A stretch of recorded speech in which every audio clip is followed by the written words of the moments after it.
ఓం Bheem Bush 2 hours 20 minutes run టైంతో థియేటర్స్లో release అయ్యి ఇప్పుడు ప్రైమ్ వీడియోలో స్ట్రీమ్ అవుతున్న ఈ సినిమా చూసిన తర్వాత నాకైతే ఎవరైతే అస్సలు లాజిక్స్ని పట్టించుకోరో వాళ్ళు ఒక్కసారి కామెడీ సీన్స్ కోసం చూడొచ్చు అనిపించింది.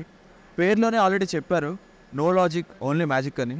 కానీ లాజిక్స్లే ఉండాలంటే మాత్రం వాళ్ళకి నచ్చడం కష్టం ఈ సినిమా. నా వరకు అయితే ఓకే ఓటీటీనే కాబట్టి కొన్ని చోట్ల బాగానే నవ్వుకున్నా. నిజానికి మొదటి 20 minutes చూసి నో లాజిక్ ఓన్లీ మ్యాజిక్ అని కాకుండా not even a single logic అని పెట్టుంటే యాప్ట్గా ఉండేది అనిపించింది.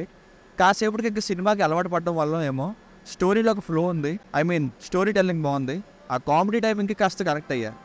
ఫ్యామిలీతో చూడొచ్చా అంటే కొన్ని ఇబ్బంది పెట్టే డైలాగ్స్, ఇంకా ఒక 40 minutes రన్ టైం అప్పుడు వచ్చే ఎక్స్పోజింగ్ మరియు డబుల్ మీనింగ్ సీన్స్ ఇవి తప్ప మిగతా చూడొచ్చు.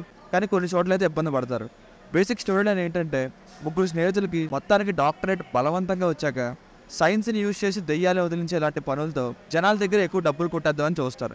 ఈ ప్రాసెస్లో భైరవపురం అనే ఊర్లో వీళ్ళకి దెయ్యంతో ఉన్న ఎలాంటి ఛాలెంజ్ వచ్చింది, వీళ్ళు ఏం చేశారన్నది స్టోరీ. ప్లస్ పాయింట్స్ లాజిక్స్ని తీసేస్తే సెకండ్ హాఫ్ నవ్వుకోవడానికి సరైన కాంపిటీషన్స్ ఉన్నాయి.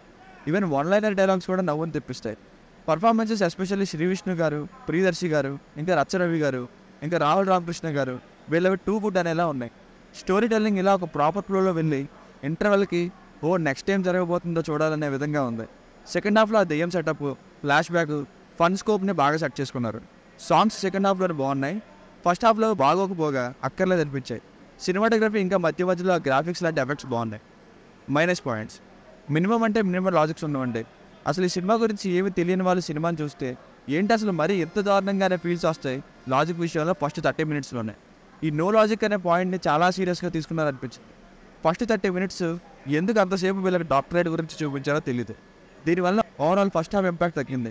ఇంకా హీరోయిన్ క్యారెక్టర్, విలన్ క్యారెక్టర్ ఇవన్నీ ఎక్కువ యూజ్ చేసుకోలేదు అనిపించింది. First half 2 unnecessary songs. So ఫైనల్గా మూవీకి వర్డిక్ట్ ఏంటంటే ఎప్పుడు ఎక్కువగా లాజిక్స్తో సినిమాలు చూసే మనకి కొంచెం సినిమాలో లాజిక్స్ లేకుండా చూడడం అలవాటు అవుతుంది సినిమా స్టార్ట్ అయినా కాసేపటికి. సో కొంచెం ఓపిక పడితే కామెడీ సీన్స్ కోసం ఒకసారి చూడొచ్చు. లాజిక్స్నే కావాలంటే వాళ్ళకి కష్టం. It's a watchable film for comedy scenes. దీనికి రేటింగ్ వచ్చేసి ఇది నా ఒపీనియన్ 3/5. మీకు కనుక రివ్యూ నచ్చినట్లయితే మరిన్ని రివ్యూస్ కోసం మన ఛానల్ని సబ్స్క్రైబ్ చేసుకోండి. Thank you.